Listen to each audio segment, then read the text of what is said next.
Shalom, everybody. I'm Debbie Good. Welcome to Mishpachah. Mishpachah means family, and I have a member of my family here with me today. What we're going to do is talk about this festival of Shavuot, which comes in early summertime.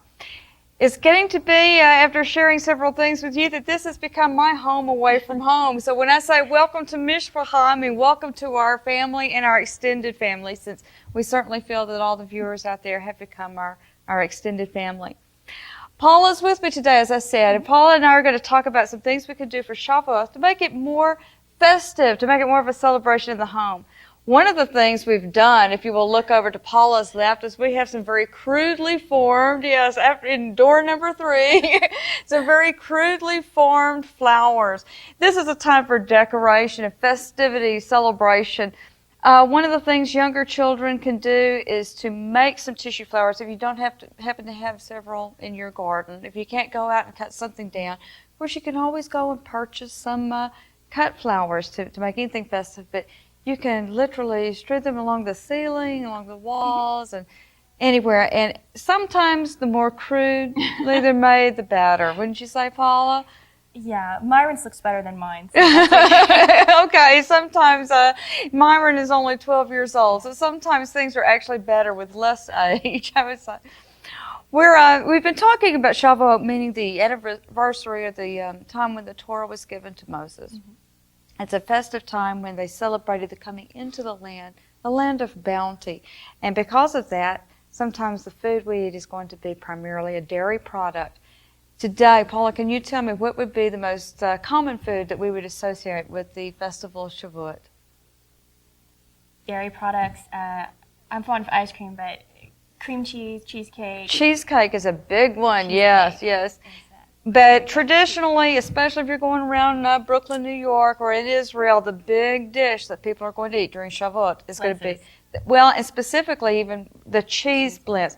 You know, you can get blintzes in several restaurants. There are blintz specialty shops that have opened up all over the world.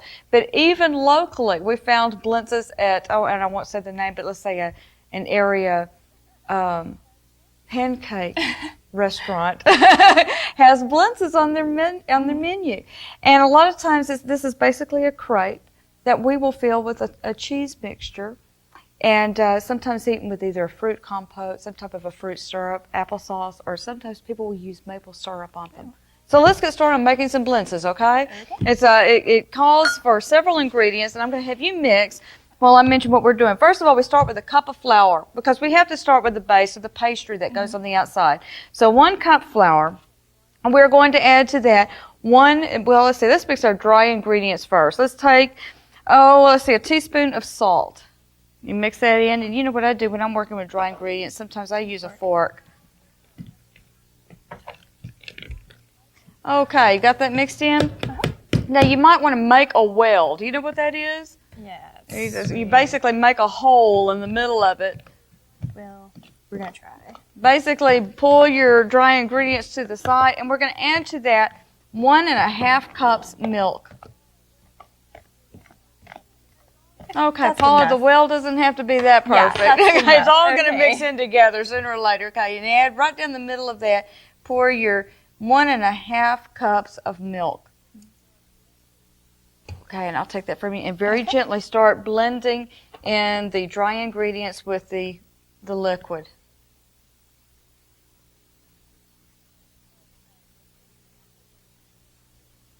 Okay, that's going to be lumpy for a little bit, so you might want to stir it and really start out gradually and then just start whisking away and really getting that beating. Okay, what we are going to do is add to that 3 complete eggs, 3 of them. So I'm going to just start pouring that in while you're stirring. There's 1. Get that all mixed in. 2. And 3.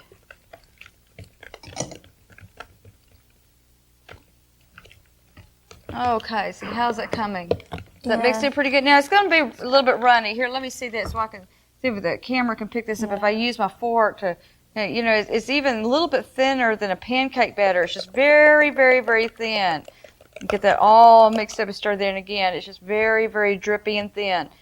Now we're going to actually start with cooking this first because the cheese filling doesn't take very long, but we want to have the outside done first. So why don't you continue to just swipe down the sides a little bit while I step over to the stove. And I'm going to turn the stove over to a very, let's say a moderate, about even temperature. We're not going to get it very, very hot, but I'm going to let that warm up. In the meantime, when I have a plate handy and some paper towels, I'm going to set a paper towel in a plate so that when we get ready to flip things over, we'll be ready. And how's our dough coming? Mm-hmm. Very good? Yeah. Okay.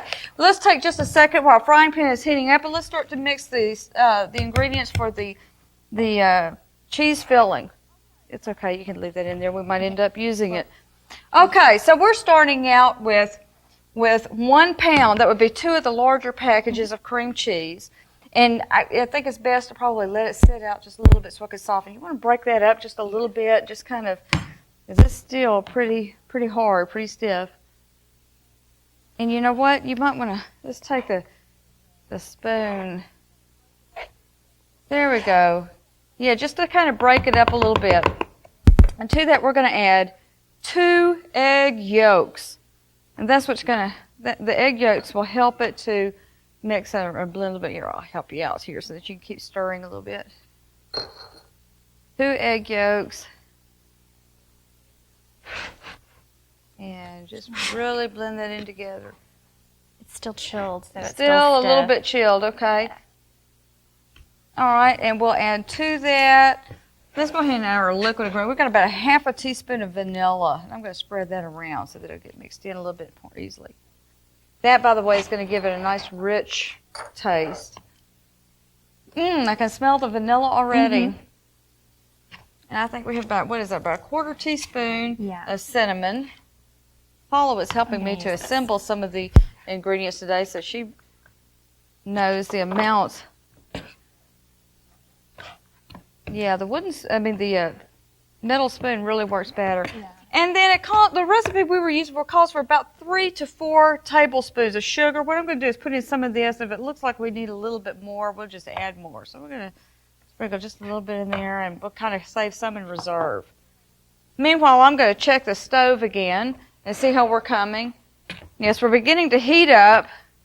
So we'll begin the process of doing the crepes, or making the little crepes. And we start with just a very small amount of margarine or butter. And I'm going to melt that. And get that kind of evenly placed all over the pan. Now, like I said, we're on a moderate heat. It might be necessary at times to turn the flame down. Let me get my batter real quick.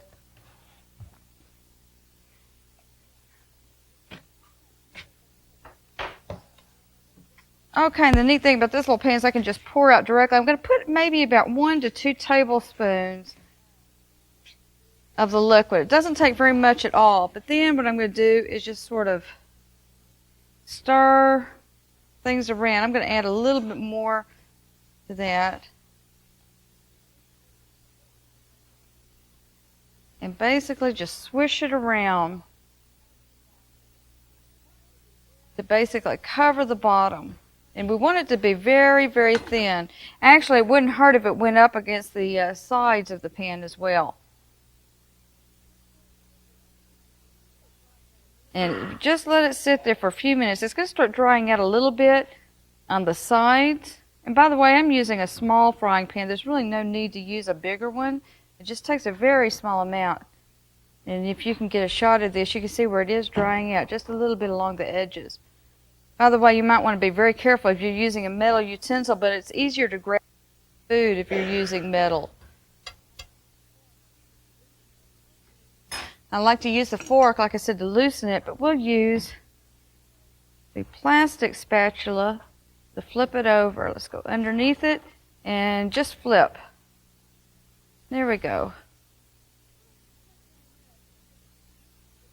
And it really just takes another minute to kind of get that going. As a matter of fact, this is not the final stage of cooking. So once that's done and it's dried out, we can just turn that. You don't even have to use a spatula at that point. You just turn it out onto a dry paper towel so that it can sit and dry a little bit.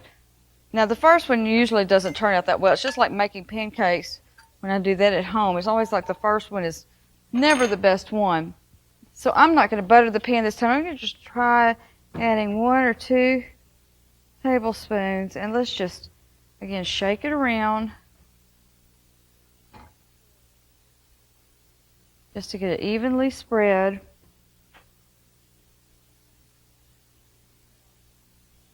Sometimes you can kind of use a little bit of help to get that evenly spread. And then back down on the heat. And Paula, how's your filling coming? It's finally mixed up? Okay, well good. I tell you what, if you would wipe off your spoon, let's see if we can use that spoon to make a couple more of our crepes. And we've got one that's about ready to flip. It's not a very big one, but we do have one nonetheless. And it's really not that hot to just flip it over because you want to cook it on both sides. Again, just a second of the underside. And then onto the paper towel or plate standing nearby. If I can use the spoon, we'll measure this a little bit better this time. We're going to get and kind of swirl that around a little bit. Oh, yeah, that makes it a lot better. Like I said, you can actually climb up the sides of the pan. Now notice that it does not take very long at all to cook. Once the entire cooking process from beginning to finish is really only a couple of minutes. There we go, nice and even all the way around. Let that sit for just a second and we'll start loosening the edges where it's dried. You know, I wonder how they used to do this in the Middle Ages and even as early as the turn of the century when they didn't have this non-stick cookware that we all use. I can't imagine how in the world they got by. I know my iron skillet's pretty good. It's pretty seasoned, but it's not that good. Okay, again, it's not that hot. Oh, that one came out very nicely. And after this one, too, what we'll do, one more just to demonstrate, and then we'll start to fill them so that we can get an idea of what they taste like as they're made into the pastry of the blends. That was a nice, pretty one. I think it's nice when food looks pretty, don't you? Yeah, food is better to eat when it looks attractive as well as tasting good. Now this one might be a little bit thicker, but you know what? I'm going to go up around the sides. I don't know if the camera can get all of this or if my arm is getting in the way, but you just want to make a little very, very thin batter. And you know, the interesting thing about crepes, we call this a crepe, but in Israel, or actually among the Jewish people, this would have been called a blintz. These are cheese blintzes that we're making. But in France, this would have been a crepe. In Mexico and parts of Spain, this would have been a tortilla. And in the United States, it's basically a very thin pancake. So, but every culture, it seems, has had some type of a variation of this type of cooking. It's just they call it something different. Okay, notice that the edges are drying out. And we're going to flip it out, turn it over. I might need to grab hold of it. Here we go. And, oh, that one just came out in this beautiful one piece. Turn it over. And at that point, I'm going to take it off and remove it from the heat.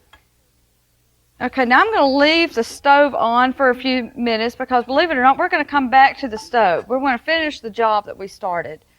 But for right now, let me take our completely cooked crepes, and we'll come back over here to our work table. And Paula, could you hand me the spatula and our work preparation board, if you could? Oh, you have a beautiful mixture of cheese. And let's take one of our crepes.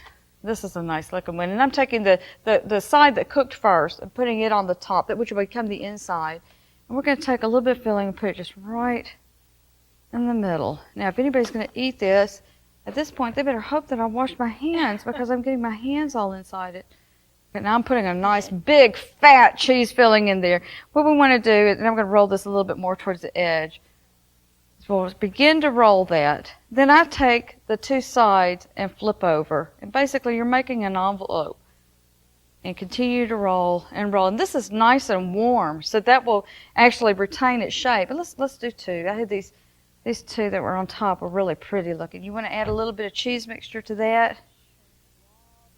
There we go.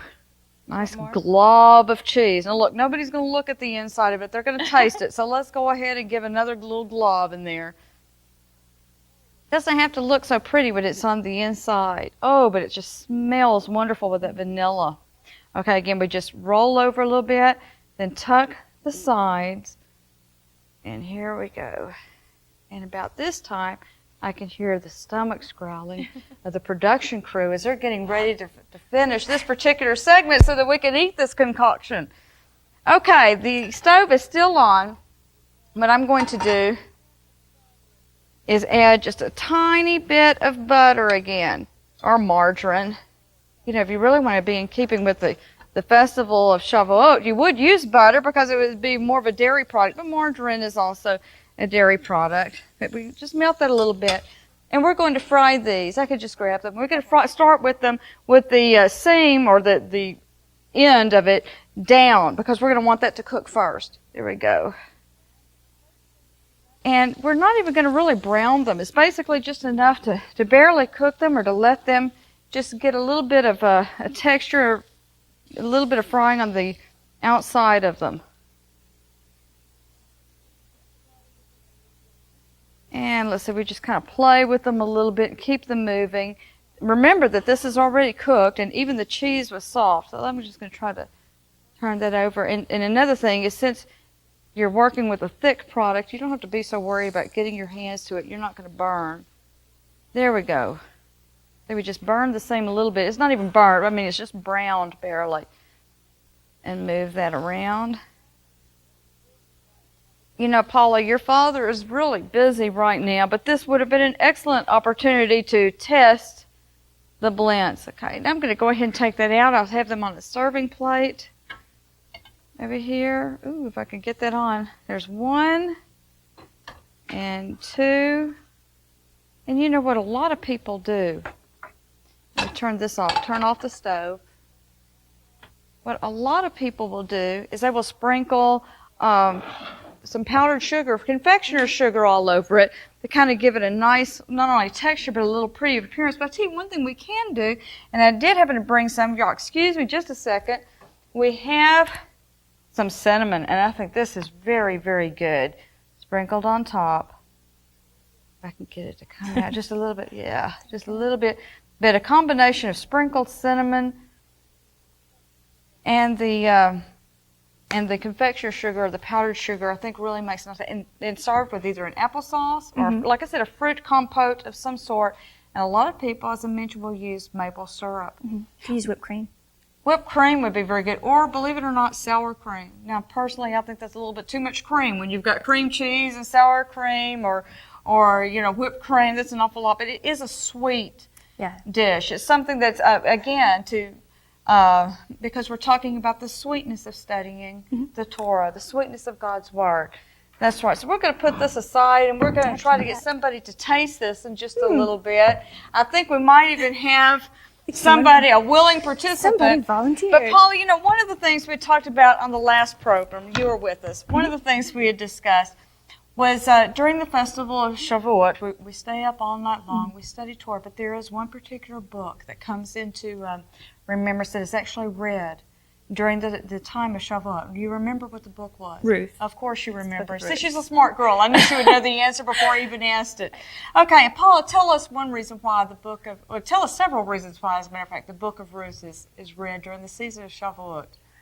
Ruth is about betrothal. Ruth takes place during... Why is a betrothal so necessary? I mean, it's a nice little love story. We know that. But why is the theme of betrothal important to the season of Shavuot? Because God betrothed the people of Israel to him with the Torah at the giving of the Torah, which Shavuot commemorates. Basically, right. He was taking the congregation at that time on in a betrothal or a contract. Right. What takes place at a betrothal? Do you know? You sign a contract, the ketubah. That's right. That's right. There is a signing of a contract in which one party joins with another party and a formal contract. And of course, you know, your dad will say that this is the time that Israel became a nation. And so when the Torah was given at Mount Sinai, this is when a betrothal of sorts took place. And of course, Ruth, being a love story, very significantly portrays the betrothal between a man and a woman. what is so neat about Ruth? I mean, there's several things about the person, and not only just the book, but the person that I think is important to bring out to some of the viewers today. Well, Ruth was a proselyte. Okay, what's proselyte mean? She converted. She wasn't born Jewish, and she... Oh, it's even worse than that. She was a Midianite princess. She was a Moabite. Right. Moabites. And of all the people in the world, the Moabites were really... Let's just say there was a certain distrust and distaste with this particular race. It's not that, it wasn't bad that she wasn't Jewish. No. It's that she was from the worst, the most feared enemy, the nastiest of society. As a matter of fact, there is even a place where it is said that no Moabite would be accepted into the congregation. But not only was she accepted, she willfully gave up her citizenship in the country of Moab. And what did she do, Paula?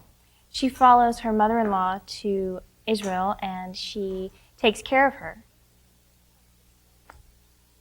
And when she said, this is where we get the very famous dissertation, whither thou goest, I will go.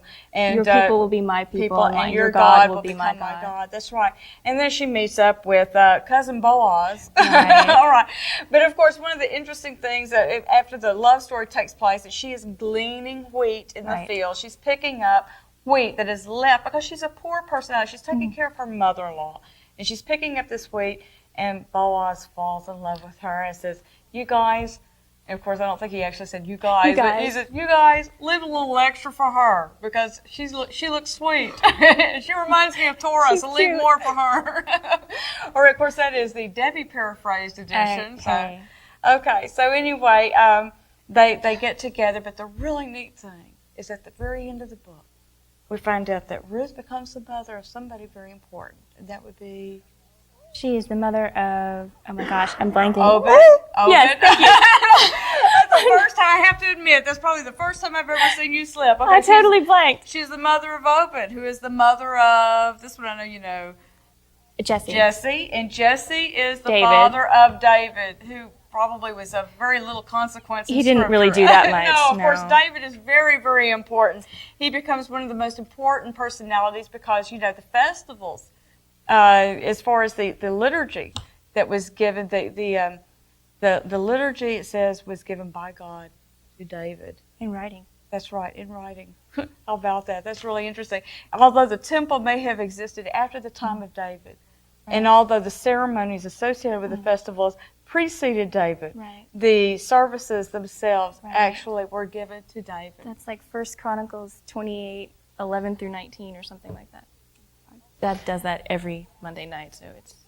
Oh, he does that whenever my Yeah, it's like turn to 1 Chronicles 28:11. 28:11. All right. Well, anyway, it's been fun talking about some of the things associated with Shavuot, the sweetness of learning Torah. I think we've talked about several things we can learn to do in our families, making flowers, decorating. We had decorated some cookies. You can make all kinds of sweets, but the dairy foods. And hey, if you don't feel like you can take on a blend, hey, let's go out and buy a cheesecake. Buy a cheesecake, and that's it. Buy a cheesecake because cheesecake is very, very famous for this time of year. And I think we had even mentioned in a previous program that because betrothal is a major theme of the season of Shavuot, I believe personally that this is one reason why we have a lot of June weddings. It's just a very happy time. You know, we have somebody on the set with us today. We have a willing guest. And you know what? I bet we can tempt him into tasting the blintzes. If we can find it. I just happen to have a fork ready. Here we go. Let's see if the master taster can get past the test. Or let's see if our blintzes pass the test. Aren't you going to say a blessing? Yes, I'm going to say a blessing. Oh, he always says a blessing. Always. Like you were getting ready. Now, I'm sorry we don't have any condiments for you, but you can do without that, can't you? Baruch atah Adonai Eloheinu melech haolam borei b'nei mezuzot. Just a blessing you say whenever you have any wheat products. Although I think cheese might be. Did they turn out good? Mm-hmm. These are good. Oh, okay. Well, anyway, it's very difficult to go wrong in a cheese blend because it does have the sweetness of the vanilla, the cinnamon, and the sugar, all the ingredients kind of blend together to make a sweet product. Did y'all fix these here? What's that? Did y'all do all of this here? Oh, yeah. Oh, yeah. That's But great. there is another way you can do blintzes. If you just feel like you don't want to make a crepe, or if you feel you don't have the right size frying pan for this, you can go to the grocery store, and almost every grocery store will have, in their freezer section or in the refrigerator section, they'll have phyllo dough. And this is a Greek product. It's very, very incredibly thin pastry with wax paper in between. And you can get a sheet of phyllo dough. Now, when you unroll a sheet of phyllo dough, you're talking about something that's, what is that, Joe? About 2.5 feet?